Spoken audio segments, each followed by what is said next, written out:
produce useful information. Okay. I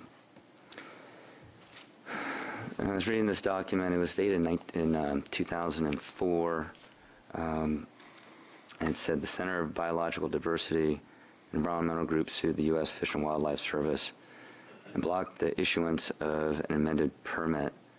And then the lawsuit was eventually settled, and the settlement agreement called for a thorough reassessment and rewrite of the HCP. And so this is the amendment number 5 that was created because of that. So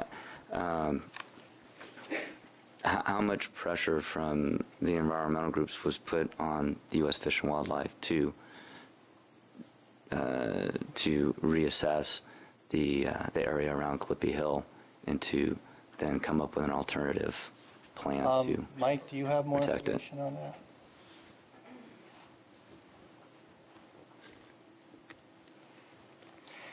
This is Mike Thomas. He's a senior endangered species biologist in our habitat conservation program.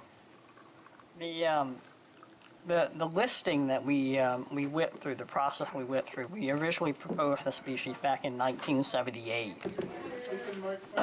We originally proposed the species for listing back in 1978, and later that same year Congress amended the Endangered Species Act, and it caused us to have to withdraw that proposed listing in 1980.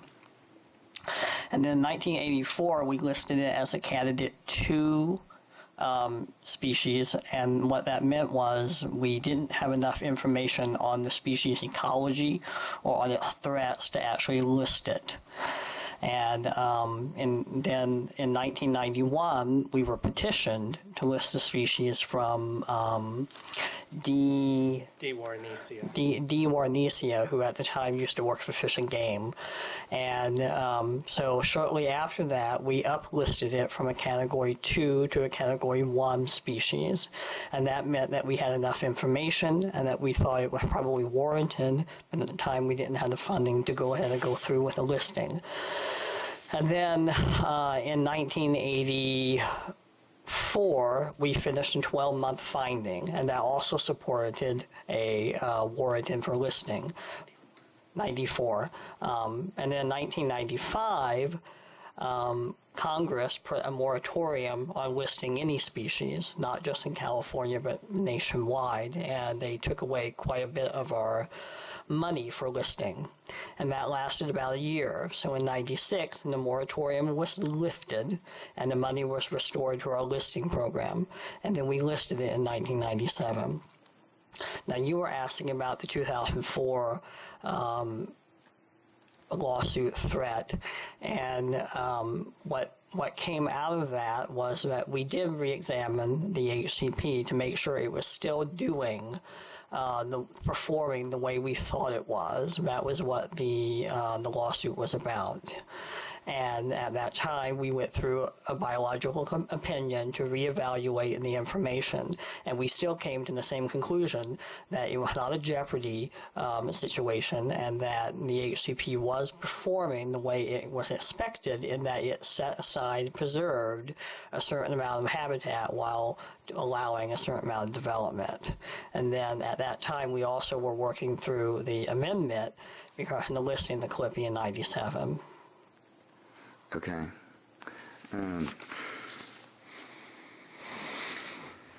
Let's see. What methods were used by U.S. Fish and Wildlife in its biological opinion to determine that the survival of the Clippy and bay checker spot butterflies were not endangered by the 2007 modified project?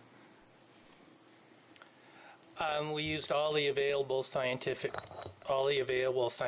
and commercial information, which included annual reports. It includes published papers.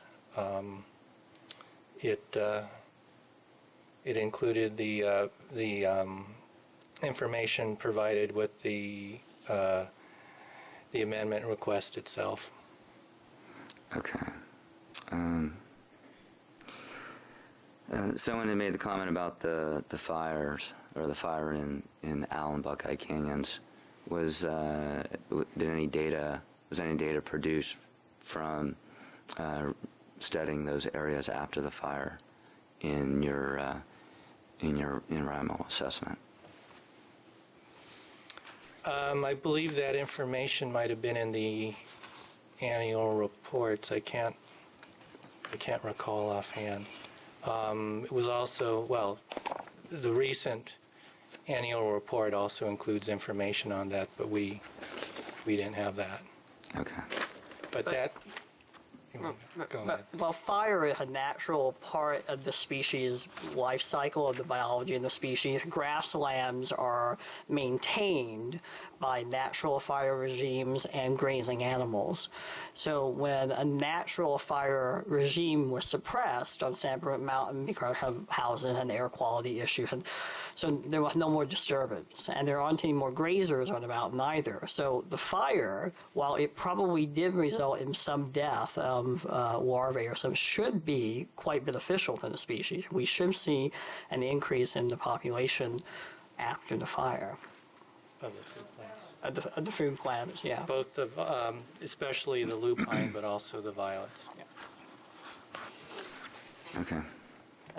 The disturbance is what sets back the succession from grassland into other habitat type, like coastal scrub, or it might get rid of the eucalyptus or the oxalis or the gorse, or I mean whatever else you're talking about.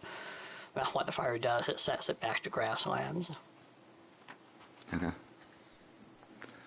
All right. Those are all the questions I have for U.S. Fish and Wildlife, Mr. Mayor. Any questions? Chris, I have a couple questions for you. So, before it was listed, you kind of personally initiated the listing of the Calliope silver spot, and I think last time you were here, you said due to the federal case, or That's right. Through a variety of sources, we found out about a large amount of poaching that was occurring on listed butterflies, and also butterflies from protected areas like national parks and wildlife refuges, also from foreign countries. And one of the people who was involved in that, who eventually went to prison, when we searched his house, we found a large number of calipes that he had collected on San Bruno Mountain.